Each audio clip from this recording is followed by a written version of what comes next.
ದೇವರ ಅತಿ ಪರಿಶುದ್ಧ ನಾಮಕ್ಕೆ ಸ್ತೋತ್ರವಾಗಲಿ.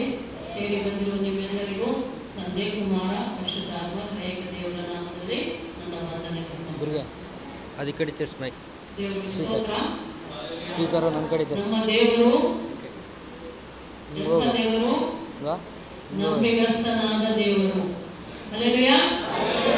ನಂಬಿಗಸ್ತನಾದ ದೇವರು, ನಂಬಿದವರ ಕೈ ಬಿಡಲಾದ ದೇವರು, ಅದ್ಭುತ ಸ್ವರೂಪನಾದ ದೇವರು, ಆಶ್ಚರ್ಯಕರನಾದ ದೇವರು, ಕೈ ಹಿಡಿದು ನಡೆಸುವ ದೇವರು, ಅನುದಿನ ಅನುಕ್ಷಣವೂ ನಮ್ಮನ್ನು ಕಾಯ್ದು ಕಾಪಾಡುವ ದೇವರಾಗಿದ್ದಾನೆ ನಮ್ಮ ದೇವರು ಅಲ್ವಾ? ಹೌದಲ್ಲ? ನಮ್ಮೆಲ್ಲರ ಅನುಭವ ಇದೆಯಲ್ಲ? ಇವತ್ತು ಯಾರಾದ್ರೂ ಹೊಸದಾಗಿ ಬಂದಿದ್ದೀರ ನಮ್ಮ ಸಭೆಗೆ? ಬಂದಾರ. ಯಾರಪ್ಪ ಫಸ್ಟ್ ಟೈಮ್ ಬಂದವರು? ಯಾರಾದರೂ ಇದ್ರೆ ಫಸ್ಟ್ ಟೈಮ್ ಬಂದಿದ್ರೆ ಎದ್ದು ನಿಂತ್ಕೊಳ್ಳಿ ದಯವಿಟ್ಟು. ಅದೇ ಹೊಸ ಮುಖಗಳು ನೋಡ್ತಾ ಇದ್ದೆ, ಅದಕ್ಕೆ ಅನ್ನಿಸ್ತು. ನಿಂತ್ಕೊಳ್ಳಿಮ್ಮ, ಪರವಾಗಿಲ್ಲ. ಇನ್ನೇನು ಅಮ್ಮ, ನಿಮ್ಮ ಹೆಸರಮ್ಮ?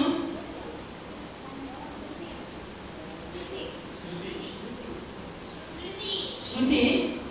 ಓಕೆ, ಮೇಲಿಂದ ಬಂದ್ರಮ್ಮ? ರೋಜಿಂದ. ನೀವಪ್ಪ? ಆಂಧ್ರ. ರಾಮು. ರಾಮೂರ. ಸಂತೋಷಪ್ಪ, ನಿಮಗೆ ಸ್ವಾಗತ ನಮ್ಮ ಸಭೆಗೆ. ದೇವರು ನಿಮ್ಮನ್ನು, ನಿಮ್ಮ ಕುಟುಂಬವನ್ನು, ನೀವು ಮಾಡೋ ಕೆಲಸ ಕಾರ್ಯಗಳನ್ನು ಆಶೀರ್ವದಿಸಲಿ. ಜೋರಾಗಿ ಚಪ್ಪಾಳೆ ಹೊಡಿರಮ್ಮ. ಕೂತ್ಕೊಳ್ಳಿ, ಕೂತ್ಕೊಳ್ಳಿ. ಸಂತೋಷ ಬಂದಿದ್ದು. ಯೇಸು ಸ್ವಾಮಿ ಅಂದ್ರೆ ನಂಬಿಗಸ್ತನಾದ ದೇವರು. ನಂಬಿದವರ ಕೈ ಬಿಡೋದಿಲ್ಲ. ನಾವೇನಾದರೂ ಅಂದುಕೊಂಡು ನಂಬಿಕೆಯಿಂದ ಪ್ರಾರ್ಥನೆ ಮಾಡಿಕೊಂಡ್ರೆ ಆ ಪ್ರಾರ್ಥನೆಯನ್ನ ಆತನು ಕೇಳ್ತಾನೆ. ಎಲ್ಲಿಂದ ಕೇಳ್ತಾನೆ? ಪರಲೋಕ ರಾಜ್ಯದಲ್ಲಿ. ಪರಲೋಕ ಅಂದ್ರೆ ಸ್ವರ್ಗ ಎಲ್ಲಿದೆ ಅಂದ್ರೆ, ಈಗ ನಾವು ತಲೆ ಎತ್ತಿ ನೋಡಿದ್ರೆ ನಮ್ಗೆ ಕಾಣೋದು ಏನ್ ಕಾಣುತ್ತೆ? ಆಕಾಶ ಕಾಣುತ್ತಲ್ಲ. ಇಲ್ಲಿ ಚರ್ಚಲ್ಲಿ ನೋಡಿದ್ರೆ ರೂಮ್ ಕಾಣ್ತದೆ, ಹೊರಗೆ ಹೋಗಿ ನೋಡಿದ್ರೆ ಆಕಾಶ ಕಾಣಿಸ್ತದೆ. ಆಕಾಶ ಅದು ಮೊದಲನೇ ಆಕಾಶ. ಅದಾದ್ಮೇಲೆ ಎರಡನೇ ಆಕಾಶ ಇದೆ, ಮಧ್ಯ ಆಕಾಶ ಅಂತ ಹೇಳ್ತಾರೆ. ಅದಾದ್ಮೇಲೆ ಮೂರನೇ ಆಕಾಶ ಇದೆ, ಅಲ್ಲಿ ಮೇಲಣ ಲೋಕ ಅಂತ ಬೈಬಲ್ ಅಲ್ಲಿ ಬರೆದಿಟ್ಟಿದೆ. ಮೇಲಿನ ಲೋಕದಲ್ಲಿ ಅಂದ್ರೆ ಪರಲೋಕ, ಸ್ವರ್ಗ, ದೇವರು ಇರುವಂತ ಸ್ಥಳ. ಅಲ್ಲಿಂದ ದೇವರು ನನ್ನನ್ನ, ನಿಮ್ಮನ್ನ, ಇಲ್ಲಿರುವ ಪ್ರತಿಯೊಬ್ಬರನ್ನು ಆತ ನೋಡ್ತಾ ಇರ್ತಾನಂತೆ. ನೋಡ್ತಾ ಇರ್ತಾನೆ ಕಣ್ಣಿನ ದೃಷ್ಟಿಯಿಂದ. ಆತನ ಕಿವಿಗಳಿಂದ ನಾವು ಹೇಳುವ ಮಾತುಗಳು, ನಾವು ಆಡುವ ಮಾತುಗಳು, ನಾವು ಮಾಡುವ ಪ್ರಾರ್ಥನೆಗಳು, ಮೊರೆಗಳು ಎಲ್ಲವನ್ನ ಆತನು ಕೇಳ್ತಾ ಇರ್ತಾನೆ. ಕೇಳಿದಾಗ ನಮಗೆ ನಿಜವಾಗಿಯೂ ನಮಗೇನು ಬೇಕೋ, ನಮಗೆ ಅವಶ್ಯಕತೆ ಇದ್ದರೆ, ಈಗ ಚಿಕ್ಕ ಮಗ ಪ್ರಾರ್ಥನೆ ಮಾಡಿಬಿಟ್ಟು ನನಗೆ ಕಾರು ಬೇಕು ಅಂದ್ರೆ, ಸಣ್ಣ ಹುಡುಗ, ಈಗ ನಮ್ಮ ಸಂತೋಷ ಅಥವಾ ನಮ್ಮ ಯಾರು ಇದಾರಲ್ಲ ಮರಿಗಳು ಪ್ರಾರ್ಥನೆ ಮಾಡಿ ನನಗೊಂದು ಕಾರು ಕೊಡಪ್ಪ ಎಸಪ್ಪ ಅಂದ್ರೆ ಕೊಡ್ತಾನ ಕಾರು? ಸಣ್ಣ ಹುಡುಗ ನಿನಗೆ ಯಾಕಪ್ಪ ಕಾರು ಓಡ್ಸಕ್ಕಾದ್ರೂ ಬರ್ತದ? ಕಾರ್ ಏರಿ ಕೂತ್ಕೊಂಡು ಹಿಡಿಯೋಕ್ಕಾದ್ರೂ ಬರ್ತದ ಅಲ್ವಾ? ಯಾರಿಗೆ ಏನು ಅವಶ್ಯಕವಾಗಿರ್ತದೋ ಅದನ್ನ ಆತನು ತಪ್ಪದೆ ಕೊಡುವವನಾಗಿದ್ದಾನೆ ಮಕ್ಕಳು. ಕೇಳಿದ್ದೆಲ್ಲ ಸಿಗೋದಿಲ್ಲ. ನಿನಗೆ ಅದು ಬೇಕು, ಅವಶ್ಯಕ ಇದೆ ಅಂತ ದೇವರಿಗೂ ಅನಿಸಬೇಕು. ಆಗ ಮಾತ್ರ ದೇವರದನ್ನ ಕೊಡುವವನಾಗಿದ್ದಾನೆ. Hallelujah, hallelujah, hallelujah. ಸಂತೋಷವಾಗಿದ್ದಾರೆ ಎಲ್ಲರೂ? ಜೀವ ಇರ್ಬೇಕಲ್ಲ ಮತ್ತೆ ದೇವರ ಸನ್ನಿಧಿಯಲ್ಲಿ. ದೇವರ ಸನ್ನಿಧಿಯಲ್ಲಿ ನಾವು ಬಂದಾಗ ಸಂತೋಷವಾಗಿ ಉಜ್ಜೀವದಿಂದ ಇರಬೇಕು ಮಕ್ಕಳು. ಹಾಗೆ ನಮ್ಮ ಯೇಸು ಸ್ವಾಮಿ ನಂಬಿದರೆ ನಾವೇನು ಅಂದುಕೊಳ್ತೀವೋ ಅದನ್ನು ಮಾಡುವಾತನಾಗಿದ್ದಾನೆ. ಅದನ್ನು ನಾವು ನಮ್ಮ ಇಲ್ಲಿದ್ದ ಪ್ರತಿಯೊಬ್ಬರ ಜೀವನದಲ್ಲಿ, ಕುಟುಂಬದಲ್ಲಿ ಒಂದಲ್ಲ ಒಂದು ರೀತಿ ದೇವರು ಅದ್ಭುತಗಳು ಮಾಡಿದ್ದಾನೆ. ನಾನು ಆಗ್ಲೇ ಕೇಳಿದೆ, ರಾಮಕೃಷ್ಣನ ಕುಟುಂಬ, ಹೆಂಡತಿ ಮಕ್ಕಳು ಹೇಗಿದ್ದಾರೆ. ಮತ್ತೆ ಹಾಗೆ ನಮ್ಮ ಗವಾಲಿಯಲ್ಲ, ಏನಪ್ಪ ಅಷ್ಟೆಲ್ಲ ಮಗು ಚೆನ್ನಾಗಿದ್ದಾರ?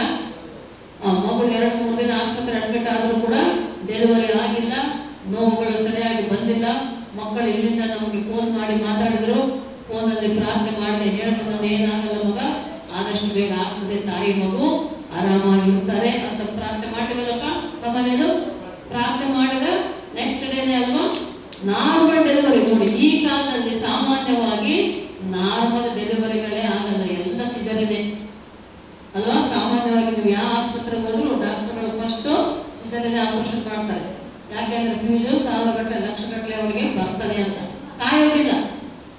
ಈಗ ಡೆಲಿವರಿ ಆಗಬೇಕು ಅಂದರೆ ಡಾಕ್ಟ್ರು ಕಾಯಬೇಕು, ಪೇಷಂಟು ಕಾಯಬೇಕು, ಗರ್ಭಿಣಿ ಕೂಡ ಕಾಯ್ಕೊಂಡು ನೋವನ್ನು ತಿನ್ನಬೇಕು, ಆಗಲೇ ನಾರ್ಮಲ್ ಡೆಲಿವರಿ ಆಗೋದು. ಈ ಕಾಲದಲ್ಲಿ ಗರ್ಭಿಣಿಯರಿಗೂ ಪೇಷಂಟ್ಸ್ ಇರಲ್ಲ, ತಾಳ್ಮೆ ಇರಲ್ಲ, ಡಾಕ್ಟರ್ಗಳಿಗೂ ಕಾಯಕ್ಕೆ ತಾಳ್ಮೆ ಇರಲ್ಲ. ಒಟ್ಟು ಹೋದ್ಕೂಡಲೇ ಡೆಲಿವರಿ ಆಗಿಬಿಡ್ಬೇಕು, ಸಿಸೇರಿಯನ್ ಮಾಡಿ ಕಳಿಸ್ಬಿಡ್ತಾರೆ. ಅದು ಮಾಡೋದು ಸುಲಭ, ಆಮೇಲೆ ಎಷ್ಟು ಕಷ್ಟ ಅವರಿಗೆ ಅದು ಯಾರಿಗೂ ಅರ್ಥ ಆಗಲ್ಲ, ಅನುಭವಿಸಿದವರಿಗೆ ಗೊತ್ತದು. ಆದರೆ ದೇವರ ಕೃಪೆಯಿಂದ ಸ್ಟೆಲ್ಲಮ್ಮಗೆ ನಾವು ಪ್ರಾರ್ಥನೆ ಮಾಡಿದ ಮೇರೆಗೆ ದೇವರು ಸುಲಭವಾದ ಹೆರಿಗೆಯನ್ನ ಆಗುವಂತೆ ಮಾಡಿ ತಾಯಿ ಮಗು ಕೂಡ ಕ್ಷೇಮವಾಗಿದ್ದಾರೆ. ದೇವರಿಗೆ ಸ್ತೋತ್ರ. ಸಾಕ್ಷಿಗಳೇ ನಮ್ಮ ರಾಮಕೃಷ್ಣ ಮಗು ಹುಟ್ಟಿದ್ದು ಸಾಕ್ಷಿನೇ, ನಮ್ಮ ಸ್ಟೆಲ್ಲಮ್ಮಗೆ ಡೆಲಿವರಿ ಆಗಿದ್ದು ಕೂಡ ಸಾಕ್ಷಿದೆ ಮಕ್ಕಳೇ. ಯಾಕಾಯ್ತಿದು? ನಂಬಿಕೆಯಿಂದ. ಹೌದಾ? ನಂಬಿಕೆಯಿಂದ ಪ್ರಾರ್ಥನೆ ಮಾಡ್ಕೊಂಡು ಅವರು ಪ್ರಾರ್ಥನೆ ಮಾಡ್ಕೊಂಡಿದ್ದಾರೆ, ನಾವು ಪ್ರಾರ್ಥನೆ ಮಾಡಿದ್ದೇವೆ. ಆ ನಮ್ಮ ಪ್ರಾರ್ಥನೆ ಮೇಲಿರುವಂತಹ ದೇವರು ಕೇಳಿದ್ದಾನೆ, ಅದಕ್ಕೆ ಉತ್ತರ ಕೊಟ್ಟನು. ಸುಲಭವಾಗಿ ಹೆರಿಗೆಯಾಗಿ ತಾಯಿಯರು, ಬಾಣಂತಿಯರು ಮತ್ತು ಮಕ್ಕಳು ಕೂಡ ಕ್ಷೇಮವಾಗಿರುವಂತೆ ದೇವರು ಸಹಾಯ ಮಾಡಿದ್ದಾನೆ. ಹಲ್ಲೆಲೂಯಾ. ಹಾಗೆ ಈ ದಿನ ವಾಕ್ಯ ದೇವರು ಮಾತಾಡಬೇಕು ಅಂತ ಅನ್ಕೊಂಡಿರೋದು ಏನು ಅಂದ್ರೆ, ಯೋಹಾನ ಸುವಾರ್ತೆ 11ನೇ ಅಧ್ಯಾಯ 40ನೇ ವಚನ. ಬಹಳ ಸಲ ನಾವು ವಾಕ್ಯ ಧ್ಯಾನ ಮಾಡಿದ್ದೇವೆ. ಮತ್ತೆ ದೇವರು ಕೂಡ ಈ ದಿನ ಅದೇ ವಾಕ್ಯವನ್ನ ನಿಮ್ಮೊಂದಿಗೆ ಮಾತಾಡ್ತಾ ಇದ್ದಾನೆ. ಯೇಸು ಆಕೆಗೆ, ನೀನು ನಂಬಿದರೆ ದೇವರ ಮಹಿಮೆಯನ್ನು ಕಾಣುವಿ. ಸಾಕು ಮಗ. ಒಂದು ಕ್ಷಣ ನಾವು ಪ್ರಾರ್ಥನೆ ಮಾಡ್ಕೊಳ್ಳೋಣ.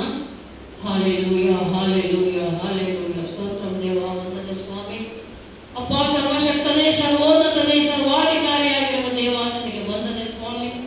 ಅದ್ಭುತ ಸ್ವರೂಪನು, ಆಶ್ಚರ್ಯಕರನು, ನಂಬಿಗಸ್ತನಾದ ದೇವರು ನೀನಯ್ಯ. ನಂಬಿದವರ ಕೈ ಬಿಡಲಾರ ದೇವರು ಏಸಯ್ಯ. ನನಗೆ ಸ್ತೋತ್ರ ಸ್ವಾಮಿ.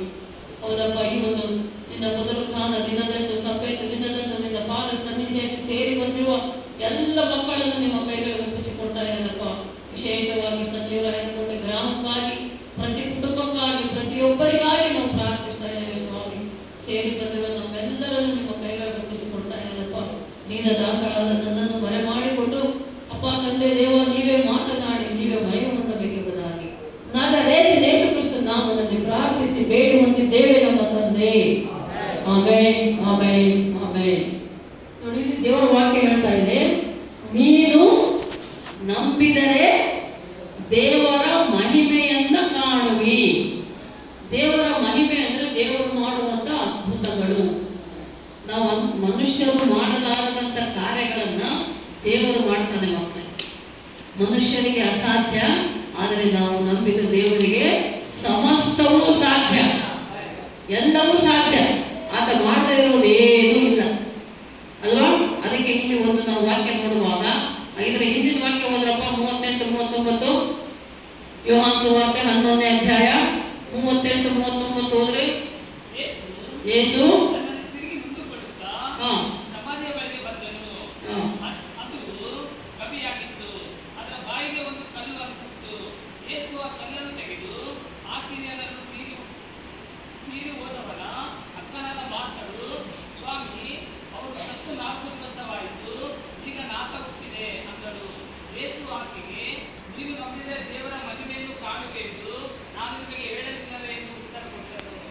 ನೋಡಿ ಮಕ್ಕಳು, ಈ ವಾಕ್ಯಕ್ಕಿಂತ ಮುಂಚೆ ನಾವು ನೋಡುವಾಗ ಅಲ್ಲಿ ಆದಂತ ಒಂದು ಘಟನೆ ಏನು ಅಂದ್ರೆ, ಮಾರ್ತಾ ಮರಿಯ ಅಂತ ಇಬ್ಬರು ಅಕ್ಕ ತಂಗಿರಿರ್ತಾರೆ.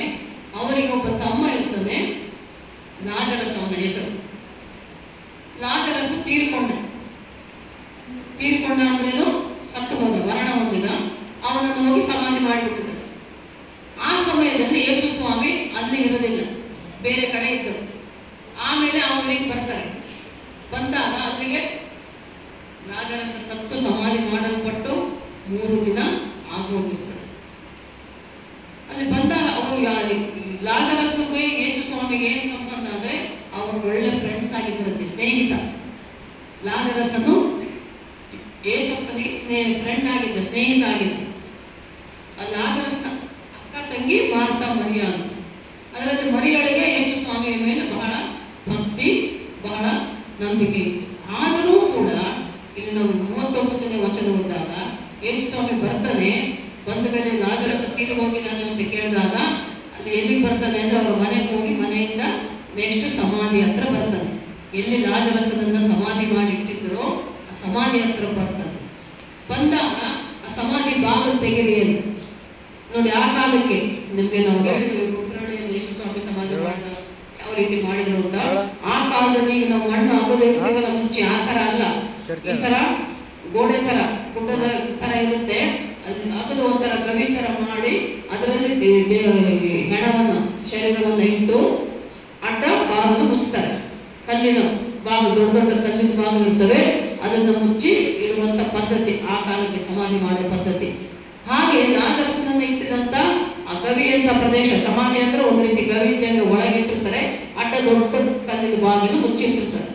ಅಲ್ಲಿ ಬಂದು ನಿಂತಾಗ ಬಾಗಿಲು ತೆಗೀರಿ ಅಂತ ಹೇಳ್ತಾನೆ ಯೇಸು ಸ್ವಾಮಿ. ಯೇಸು ಸ್ವಾಮಿ